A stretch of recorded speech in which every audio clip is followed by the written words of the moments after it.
Alrighty guys, it's your boy here, back for some more Fire Emblem Heroes, and if we head over to the notifications today, we have a brand new notification. Now today is April Fool's Day, by the way, so just be aware of what's going on, because somebody may try to play some tricks on you, so don't be fooled today. That's all I'm trying to give you guys advice on before we get this show on the road. Okay, but we have some very interesting details here. Probably one of the more interesting ones ever is that we're getting a new trap in Aether raids, which is something I never thought they were going to do. But before we get over there, let's just start things off slow and talk about this first update they announced. So, Coliseum is being updated. Arena Assault is getting updated. So, with the season starting on April 12th at 3 a.m., Arena Assault will be renamed Arena Assault Plus. Okay, what's so plus about it? The Tactical Retreat feature will be added. That's really nice. A lot of people are going to certainly benefit from that. Now, for me, even though I can goof up real bad, as you guys have seen in live streams on Arena Assault, it's mainly because my attention is divided. Like, normally when I'm playing Arena Assault in my own time, I don't really have any trouble with it. But I will admit the first fight, if any, is the one where you can have the most trouble, and you don't really need a tactical retreat in the first fight. So, I guess it'll be helpful for other players, especially newer players, but for me, like, unless I'm live streaming, it's not really going to be that big of a deal. But still, it's a very welcome addition. So, let's see here. If you lose a battle or surrender during a chain of battles, the battle will be treated as a tactical retreat up to 2 times per chain. Oh, actually, you know what else? Since Arena Assault does 7 battles, and there's no way to really control your score in there, you just hop in and you have to do a chain of 7 fights without being able to surrender and pick and choose which fights score the highest. I could imagine people doing this now, so you can pop 2 of your tactical retreats to score higher in Arena Assault by fishing for some better scoring matches. So that is one other application to this, which is interesting.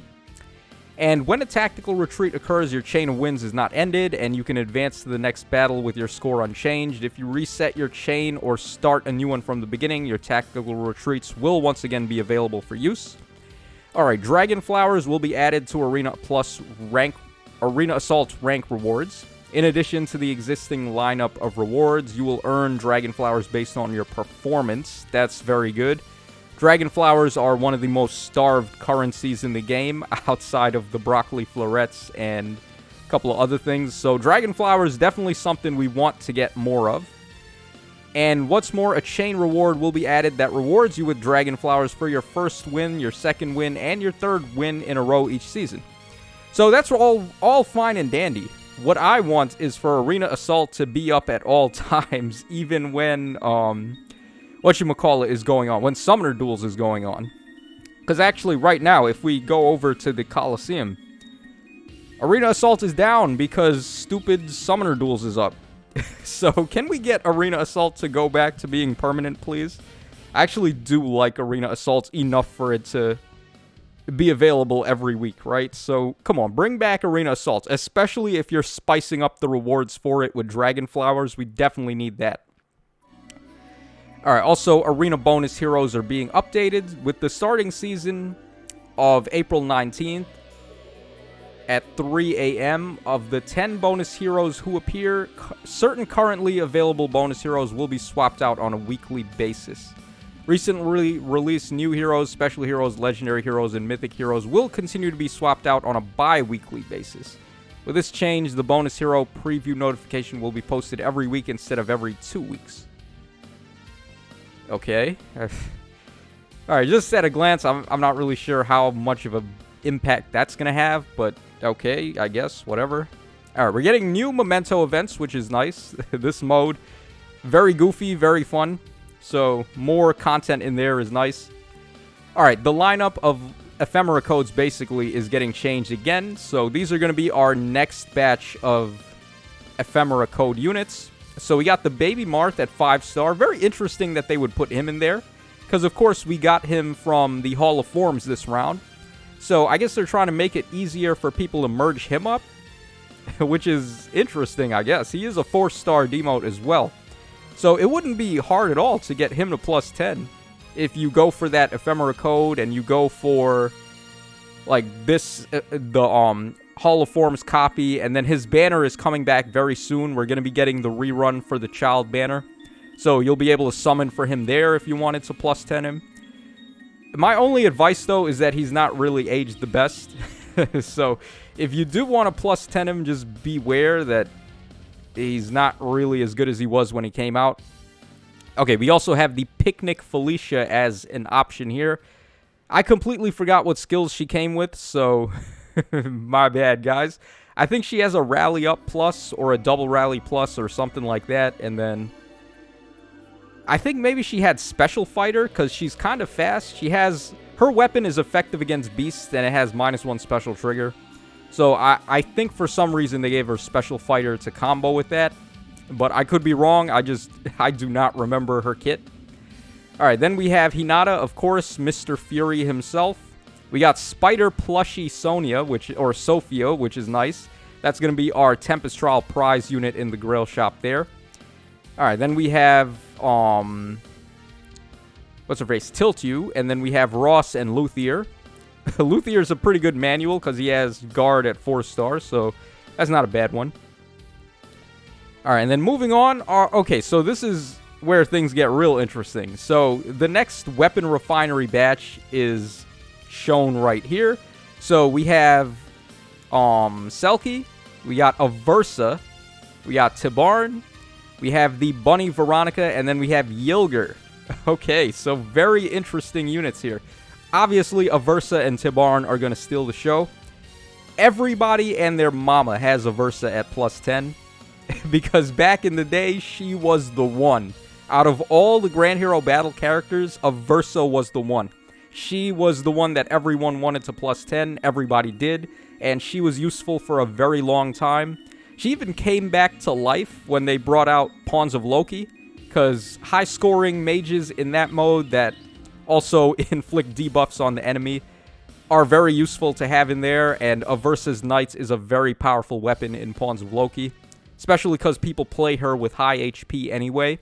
So, Aversa is just one of those units that I think everyone has been waiting on to see her refine. And after seeing what they did for Reeve, like how good Reeve ended up being, I'm very confident Aversa's refine is going to be the tits.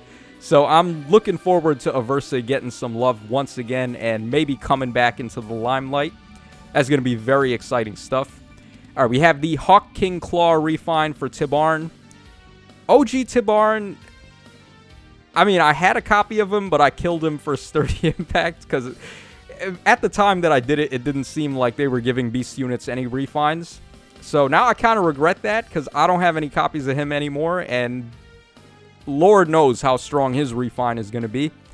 Now, when they refined Nyla, they also refined her transformation effect, where they gave her a completely different skill, where prior to the update, she had plus 10 true damage when she triggered a special.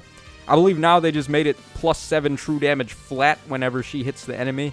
And then they also gave her the Creator Sword effect. So nullify guard and nullify special ramping on the enemy. So pretty strong effects to give to the infantry type beast units, but as of this moment, there hasn't been any indication that they're changing the transformation effects for the flying beast units. Because had they done so, I think Elm's weapon would have had that new effect on it, and it doesn't. So I'm not sure if they're going to give Tibarn an updated transformation effect, which would be really good if they did, but it's already so powerful. +1 movement on a flying type unit is just so stacked beyond belief. So I'm not sure if they're going to do that, but his weapon also is quite good. I'm imagining they're going to make him a really good Gale Forcer like they've done with Pirate Tibarn and Pirate Naysala. So look forward to his refine. It's a very good one. Alright, then we have also Selkie's refine. Selkie's not really the best, but she does have high res, I guess, so maybe they'll make her some kind of res tank. As for the Bunny Veronica, honestly, I thought she had a refine already. Am I tripping? Did she not get a refine already? Or was that Sharena? I feel like one of these, like, green tone bunny units got a refine already. I can't remember if it was Veronica or Sharena. But anyways, there we go. We're getting Veronica's refine. And Yilger herself may not be the most interesting, although certainly Yilger could use a refine. She's just not very good. And she wasn't even that good when she came out. But I think what this says is that Surtur could be next in the next batch for refines. And Surtur is a very exciting one. Just judging by how busted Sinmara is, even to this day, just free 20 true damage at the start of the turn to the enemies in 2 spaces. Can you imagine if they bumped that effect to be like a menace skill? If it's like all enemies in 4 spaces take 20 chip damage at the start of the turn. And then imagine they gave him like near save or something. He could end up being like the best armor unit again. So very exciting to see what they do with him. Or they could just wimp out and make him like not too crazy and just make him more of the same. Hopefully they go all in with his refine though. I want to see them make Surtur a beast again. Alright, so here is the interesting part. So we're getting these 2 new traps in Aether raids for defense teams. The Hex Trap and the False Hex Trap. So what in the world is a Hex Trap? Hex Trap has the following effect. If the foe ends movement on this structure's space and foe's HP is less than or equal to X, cancels the foe's attack, assists skill, etc., and ends the foe's action. So magic traps cannot be disarmed by disarm trap skills. Oh! Hello! Okay, so just giving the middle finger to Yuri and the New Year Fafnir right there. Magic traps, you say. So does this mean we're going to get more traps as well in the future? Like more magic traps? That's very cool. Okay. Now see, it's not really that big of a powerful trap. All it does is just stop the enemy's movement if they stand on it. But that's honestly all we need traps to do right now. That's what pretty much the gravity trap does. It does inflict gravity as well, but the gravity trap is really just there to end the enemy's action. And honestly, the bolt trap is starting to become more harmful than helpful because it just does too much damage to your own units. So replacing the bolt trap with the hex trap and possibly the next trap that may be considered a magical trap could be very beneficial here. So I like what I'm seeing from this. This is a good idea, and certainly Aether Raid's defense needs buffs because Aether Raid's offense is just like way too overpowered right now. Okay, also we're getting new songs in the concert hall. A new Journey from Mystery of the Emblem and Serenity from Shadows of Valentia. Off top, I don't know what tracks those are, but that's okay. Alright, then we're getting an update to Summoner Duels with a brand new Captain Seal. Okay. So this one is called Mass Confusion.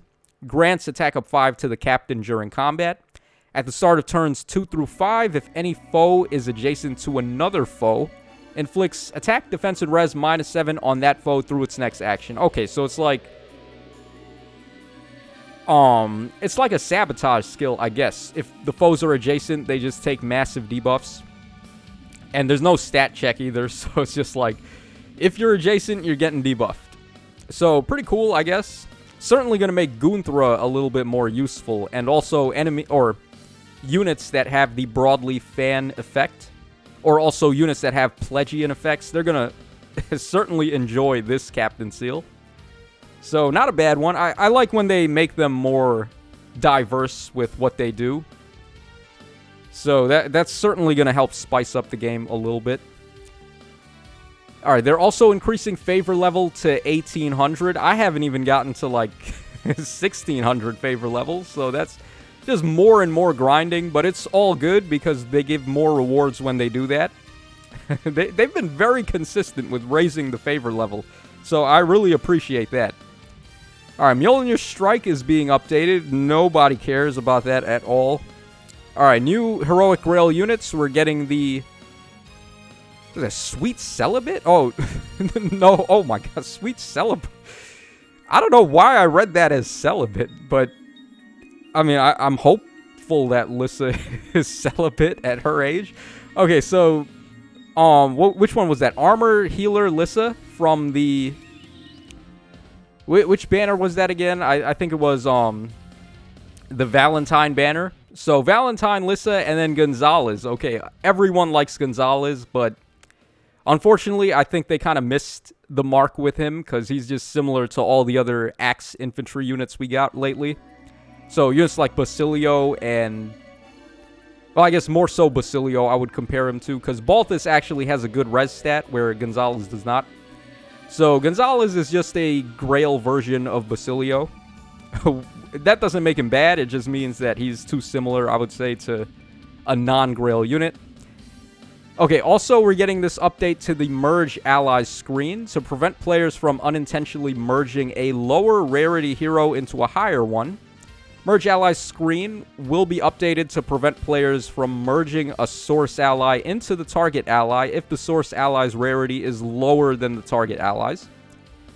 Alright, that's all fine and dandy. I've never made that mistake, but I can totally see somebody having made it.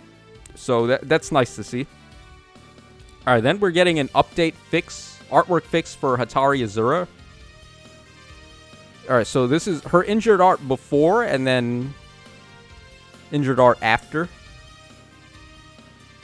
I actually don't even notice the difference, guys.